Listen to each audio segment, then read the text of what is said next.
How to change formation on Fantasy Premier League. Hello everyone, I am Bishaka and welcome to our channel. Now let's get right into the tutorial.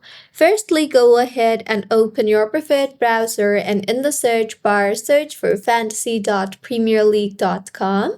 Here, make sure that you are signed in to your Fantasy Premier League account.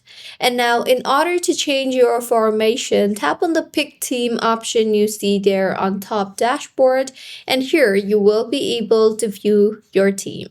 Now, as you can see, my current lineup is 4-4-2. So, if you want to change this particular formation, so for instance, if I want only 3 defenders and 5 midfielders, then what I can do is I will simply tap on any of the defender that I want to remove, and you will see the option for substitute here.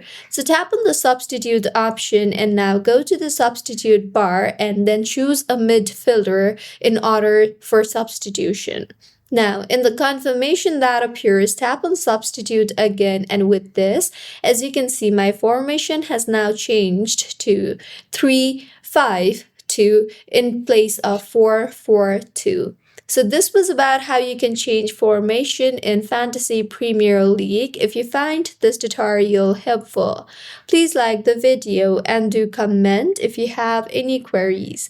Also, do subscribe to our channel for more helpful tutorials like this. See you on the next one.